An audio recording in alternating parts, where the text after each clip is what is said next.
আন্তঃসীমান্তবর্তী জেলাসমূহে গবাদি পশুর অবৈধ অনুপ্রবেশ বন্ধে আইনশৃঙ্খলা রক্ষাকারী বাহিনী, বিশেষ করে বিজিবি, বাংলাদেশ পুলিশ, কোস্টগার্ড, জেলা প্রশাসন, জেলা প্রাণী সম্পদ দপ্তরের সমন্বিতভাবে কাজ করার একটা সিদ্ধান্ত হয়েছে।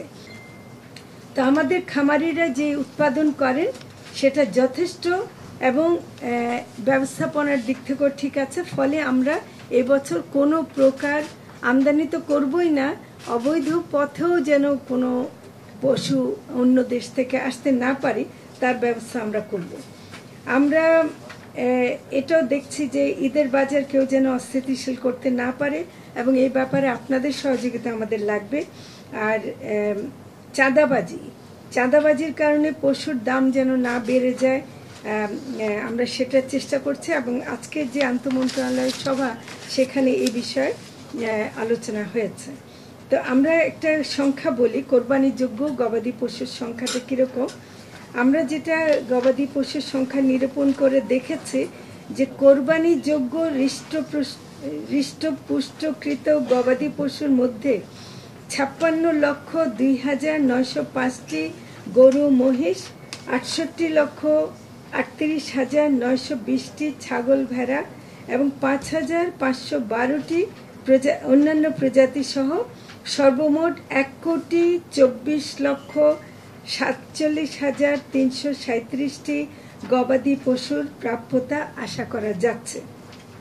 এবছর প্রায় 20,68,135টি গবাদি পশু উদ্বৃত্ত থাকার সম্ভাবনা আছে। তো গত বছরের যে চাহিদা ছিল এবং যা বিক্রি হয়েছে সেটা হিসাব করলে আমরা দেখেছি যে তার তুলনায় এই সংখ্যাটা আছে। তো কাজে যদি চাহিদা বেড়েও যায় আমাদের সেটা মিট করার মতো আমাদের সংখ্যা আছে। আরেকটা যেটা আমরা নিরাপদ গরু নিশ্চয়তা, গরু ছাগল বা যা ওরা পালন করার সময় অনেক সময় যেগুলো ব্যবহার করে সেটার ব্যাপারে আমরা বিশেষ সচেতনতা সৃষ্টি এবং অভিযানের ব্যবস্থা রেখেছি। বিজ্ঞানসম্মত উপায়ে কোরবানিযোগ্য গবাদি পশু হৃষ্টপুষ্টকরণ প্রশিক্ষণ কার্যক্রম চলমান রয়েছে। গবাদি পশু হৃষ্টপুষ্টকরণ ও বৈজ্ঞানিক পদ্ধতিতে লালন পালন বিষয়ে 83,656 জন খামারিকে প্রশিক্ষণ দেওয়া হয়েছে। 6,600টি উঠান বৈঠক, 2,74,378টি লিফলেট ও পোস্টার বিতরণ করা হয়েছে যেন মানুষ সচেতন থাকে যে এটা বিশেষ করে স্টেরয়েড ও হরমোন ব্যবহার রোধে সচেতনতা সৃষ্টির লক্ষ্যে খামারিদের প্রশিক্ষণ চলমান আছে এবং জেলা প্রশাসন ও জেলা প্রাণী সম্পদ দপ্তরের যৌথ সহযোগিতায় মোবাইল কোর্ট পরিচালনা অব্যাহত থাকবে। এবং আজকে থেকেই ইনফ্যাক্ট আমরা আমাদের সাথে যারা যুক্ত ছিলেন আমাদের জেলা এবং বিভাগীয় পর্যায়ের কর্মকর্তারা তাদেরকে নির্দেশ দেওয়া হয়েছে যে এখন থেকে দেখা হবে যে কোনো প্রকার স্টেরয়েড বা হরমোন ব্যবহার করার যেন না হয়। ইতিমধ্যে 53,263টি খামার পরিদর্শন করে খামারিদের স্টেরয়েড হরমোনের কুফল সম্পর্কে সচেতনতা বৃদ্ধি করা হয়েছে। এখন আসি কোরবানির পশু পরিবহনে প্রয়োজনীয় কার্যক্রম গ্রহণ। আমরা আজকে জেনে খুশি হলাম যে সড়ক মন্ত্রণালয় থেকে যিনি এসেছিলেন তিনি জানিয়েছেন যে তারাও ইতিমধ্যে এই নিয়ে আলোচনা করেছেন এবং এটা নিরাপদে একটা যেন পরিবহন করা যায় সেটা ব্যবস্থা করছেন। আমরা যেগুলো বলতে চাই, যেটা আপনারা হয়তো জানেন, বাসে বা পরিবহনে বিশেষ করে বাসের লকআপে ছাগল ও ভেড়া পরিবহন অনেক সময় করা হয়। আমরা এবার একদম কঠোরভাবে বলতে চাই যে এরকম ছাগল ও ভেড়া কোনো লকআপে যেন না করে সে বিষয়ে সচেতনতাও নেওয়া হবে এবং প্রয়োজনীয় ব্যবস্থাও গ্রহণ করা হবে। এটা আমরা আগে থেকে জানিয়ে দিচ্ছি। কোনো প্রকার প্রাণী কল্যাণ আইন 2019 অনুযায়ী কোরবানিযোগ্য গবাদি পশুর প্রতি নিষ্ঠুর আচরণ পরিহার করতে হবে এবং যথাযথ পরিবহনের মাধ্যমে পরিবহন নিশ্চিত করতে হবে। কারণ RICL TMX যুগের পর যুগ স্থাপনা থাকে মজবুত। আমরা অনেক সময় দেখেছি যে এই পরিবহনের সময় কিন্তু অনেক নিষ্ঠুরতা হয়। তো সেটা আমরা এবার কঠোরভাবে মেনে চলার চেষ্টা করব। এর ব্যর্থ হলে প্রাণী কল্যাণ আইন 2019 অনুযায়ী যেটা শাস্তিযোগ্য অপরাধ তার বিরুদ্ধে ব্যবস্থা নেওয়া হবে। কোরবানির পশু ট্রাক ছিনতাই রোধে প্রয়োজনীয় ব্যবস্থা গ্রহণ করে পশু পরিবহন নির্বিঘ্ন করতে আইন শৃঙ্খলা রক্ষাকারী বাহিনী, বিশেষ করে বিজিবি, বাংলাদেশ পুলিশ, জেলা প্রশাসন, জেলা প্রাণী সম্পদ দপ্তরের যৌথ সহযোগিতা গ্রহণ করা হবে।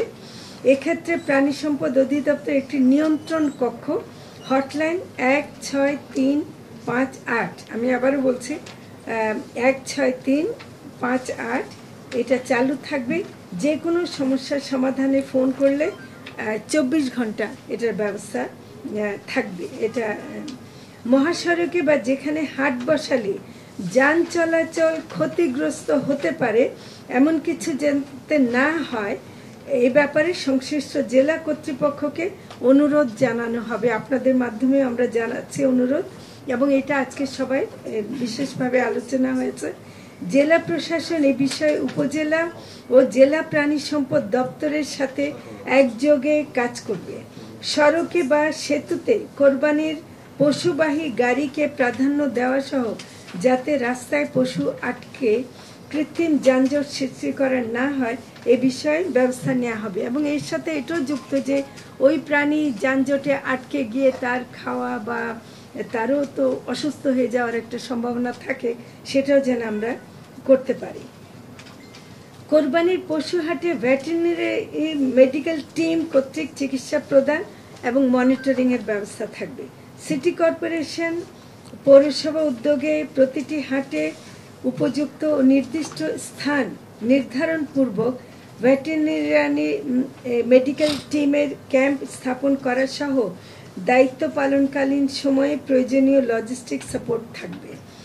ভেটেরিনারি মেডিকেল টিমের সেবা কর্মীদের জন্য অ্যাপ্রন, মাস্ক, চেয়ার টেবিল, বালতি, মগ ইত্যাদি সরবরাহ করা হবে।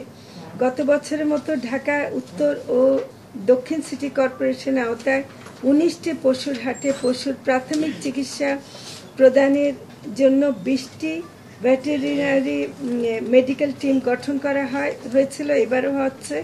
ভেটেরিনারি মেডিকেল টিম কার্যক্রম মনিটরিংয়ের জন্য 5টি কেন্দ্রীয় মনিটরিং টিম এবং ঢাকা উত্তর সিটি কর্পোরেশন এবং ঢাকা দক্ষিণ সিটি কর্পোরেশনের 2টি বিশেষজ্ঞ মেডিকেল টিম গঠন করা হয়েছিল, এবারও হবে। কেন্দ্রীয় সমন্বয়, ভ্রাম্যমাণ আদালত পরিচালনা, কন্ট্রোল রুম পরিচালনা সহ কার্যক্রম পরিচালনার জন্য পৃথক টিম গঠন করা হবে।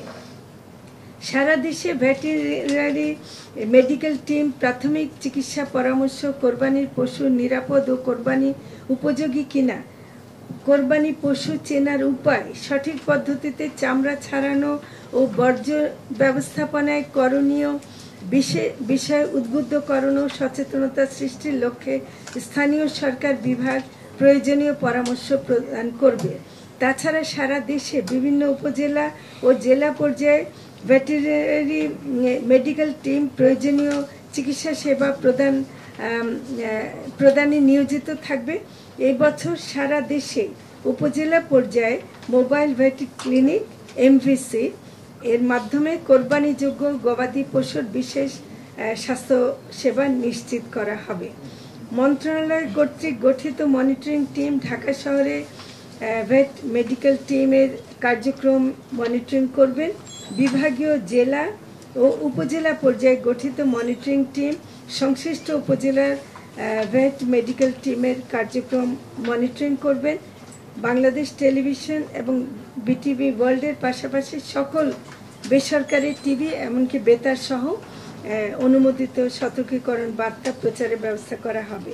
আমরা যেটা আরও বলছি যে একই সাথে আমরা যেখানে থাকবে হাট বাজারে, যেহেতু খামারিরা আসেন তারাও অনেক দূর থেকে আসেন, তাদেরও স্বাস্থ্যের ব্যবস্থা থাকে, তো সেজন্য আমরা স্বাস্থ্য মানুষের স্বাস্থ্যেরও যেন ডাক্তার থাকে সেটারও একটা ব্যবস্থা আমরা রাখার আলোচনা আজকে করেছি। বৈজ্ঞানিক পদ্ধতিতে গবাদি পশুর চামড়া ছাড়ানো বিষয়ক প্রশিক্ষণ, স্বাস্থ্যসম্মতভাবে গবাদি পশুর কোরবানির জন্য কোরবানি পশু চামড়া ছাড়ানো সংরক্ষণ বিষয়ে 15,369 জন পেশাদার ও 21,208 জন অপেশাদার মাংস প্রক্রিয়াজাতকারী কসাই যাদেরকে বলা হয় তাদেরকে প্রশিক্ষণ প্রদান করা হয়েছে। এবার হলো অবৈধ উপায়ে গবাদি পশুর অনুপ্রবেশ রোধে কার্যক্রম গ্রহণ। আজকের আন্তঃমন্ত্রণালয় সভার সিদ্ধান্ত মোতাবেক আন্তঃসীমান্তবর্তী জেলাসমূহে গবাদি পশুর অবৈধ অনুপ্রবেশ বন্ধে আইনশৃঙ্খলা রক্ষাকারী বাহিনী, বিশেষ করে বিজিবি, বাংলাদেশ পুলিশ, কোস্টগার্ড, জেলা প্রশাসন, জেলা প্রাণী সম্পদ দপ্তরের সমন্বিতভাবে কাজ করার একটা সিদ্ধান্ত হয়েছে। আজকের পর থেকে গবাদি পশুর অবৈধ অনুপ্রবেশ সম্পূর্ণ অবৈধ তো অবৈধ, এটা তো মানে নিষিদ্ধ, মানে আমরা হচ্ছে এই ব্যাপারে কঠোর ব্যবস্থা নেওয়া হবে এবং কোনো যেন অবৈধভাবে কেউ প্রবেশ করতে না পারে সেটার ব্যবস্থা নেওয়া হবে। বিশেষ করে এবার শোনা যাচ্ছে যে মায়ানমার দিয়ে অনেক ঢুকছে, কক্সবাজারে ওদিকে ঢুকছে, অনেকে এটাকে সুযোগ নেওয়ার চেষ্টা করছে। আমরা একটা পরিষ্কার বলে দিতে চাই যে ওদিক থেকেও কোনো দিক থেকে আমদানি তো হবেই না, এমনকি অবৈধ পথে ঢোকার পথও বন্ধ করে দেওয়া হবে। কোরবানির পশু সরবরাহের জন্য বিশেষ ট্রেনের ব্যবস্থা করা হবে।